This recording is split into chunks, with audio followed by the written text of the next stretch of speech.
Hi friends, అందరికీ నమస్కారం. Welcome to my channel. ఈరోజు మన ఛానల్లో మరొక కొత్త రెసిపీ వచ్చేసి పుదీనా మరియు టమాటాలతో కలిపి ఒక మంచి హెల్దీ చట్నీని ఎలా చేయాలో చూద్దామండి. ఇలా చేసిన ఈ పచ్చడి అయితే అన్నంలోకే కాకుండా ఏ టిఫిన్స్లోకైనా చాలా రుచికరంగా ఉంటుంది. పుదీనా మరియు టమాటాలతో కలిపి ఇలా చట్నీ చేసుకుని తింటే కమ్మగా కడుపు నిండా తినేయొచ్చండి. చాలా రుచిగా ఉంటుంది. మీరు కూడా ఇలా ఒకసారి ట్రై చేసి చూడండి. అలాగే ఫ్రెండ్స్, మా ఛానల్ని ఇంతవరకు సబ్స్క్రైబ్ చేసుకోకపోతే సబ్స్క్రైబ్ చేసుకోండి. పక్కనే ఉన్న బెల్ బటన్ని ప్రెస్ చేయండి. అప్పుడే నేను పెట్టే ప్రతి వీడియో మీకు నోటిఫికేషన్ ద్వారా వస్తుందండి. మరి కమ్మగా ఉండే ఈ పుదీనా టమాటా పచ్చడిని ఎంతో టేస్టీగా ఇప్పుడు ఎలా చేయాలో చూసేద్దాం. పుదీనా పచ్చడి కోసం ఇక్కడ నేనైతే ఒక 2 చిన్న పుదీనా కట్టలు తీసుకున్నానండి. ఈ పుదీనా కట్టలను ఈ విధంగా కాడలతో కాకుండా ఆకులను తెంపి తీసుకోవాలి. ఇలా తెంపుకున్న పుదీనా ఆకులన్నింటినీ కూడా ఒక బౌల్లో వేసుకొని ఒక 2-3 సార్లు శుభ్రంగా వాటర్తో కడుక్కోవాలి. ఇలా కడిగిన పుదీనా ఆకులన్నింటినీ కూడా ఒక స్ట్రైనర్లో వేసుకోవాలండి. వాటర్ ఏమైనా ఉంటే గిన్నెలోకి వెళ్ళిపోతాయి. ఇప్పుడు స్టవ్ ఆన్ చేసుకొని కడాయి లేదా ఫ్రై పాన్ పెట్టుకోవాలి. దీనిలో ఒక టేబుల్ స్పూన్ వరకు ఆయిల్ వేసుకోవాలండి. ఆయిల్ వేడయ్యాక ఒక 2 టీ స్పూన్ల వరకు పల్లీలు, ఒక హాఫ్ టీ స్పూన్ వరకు మినపప్పు, మరొక హాఫ్ టీ స్పూన్ వరకు శనగపప్పు వేసుకొని ఫ్రై చేసుకోవాలి. మీరు కావాలనుకుంటే ఈ పల్లీలు, శనగపప్పు, మినపప్పు ప్లేస్లో ఒక అరకప్పు వరకు నువ్వులను వేసుకొని ఫ్రై చేసుకోవచ్చండి. అలా కూడా పచ్చడి రుచి చాలా బాగుంటుంది. ఇలా ఫ్రై చేసుకున్న అన్నింటినీ కూడా మిక్సీ జార్లో వేసుకొని పక్కకు పెట్టుకోవాలి. ఇప్పుడు దీనిలోకి ఒక 10-15 వరకు పచ్చిమిర్చిని ఇలా సగానికి కట్ చేసుకొని వేసుకొని ఫ్రై చేసుకోవాలండి. పచ్చిమిర్చి కొంచెం ఎక్కువగా కారం ఉంటే మీరు కొన్ని పచ్చిమిర్చి తక్కువైనా వేసుకోవచ్చు. మీ కారానికి తగ్గట్టు మీరు పచ్చిమిర్చి వేసుకొని ఫ్రై చేసుకోండి. ఇలా ఫ్రై చేసుకున్న పచ్చిమిర్చి అన్నిటిని కూడా మళ్ళీ అదే మిక్సీ జార్లో వేసుకొని పక్కకు పెట్టుకోండి. ఇప్పుడు మనం శుభ్రంగా కడుక్కొని పెట్టుకున్న ఈ పుదీనాను కూడా ఈ ప్యాన్లో వేసుకోవాలి. ఇలా వేసుకున్న తర్వాత దీనిపైన మూత పెట్టుకోవాలి. స్టవ్ని మీడియం ఫ్లేమ్లో పెట్టుకుంటూ ఈ పుదీనాను మంచిగా కలుపుకొని ఫ్రై చేసుకోవాలి. మధ్య మధ్యలో కలుపుకుంటూ మూత పెట్టుకుంటూ ఫ్రై చేసుకోవాలి.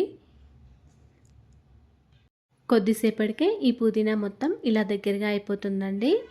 ఇలా దగ్గరగా అయిన పుదీనాను కూడా మళ్ళీ కొంచెం సేపు ఫ్రై చేసుకోవాలి.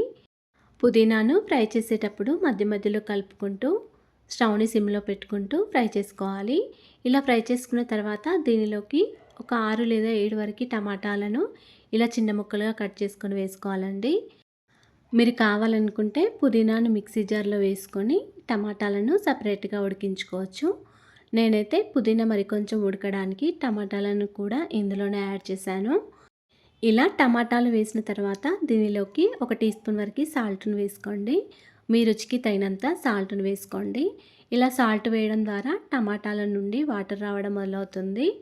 అప్పుడు మనకి టమాటాలు అనేవి తొందరగా ఉడికిపోతాయి.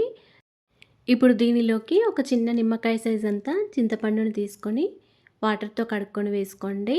మీకు కొంచెం పచ్చడి పుల్లగా కావాలనుకుంటే కొంచెం చింతపండుని వేసుకోవచ్చు. ఇప్పుడు దీనిలోకి ఒక పావు టీ స్పూన్ వరకు పసుపు కూడా వేసుకోండి.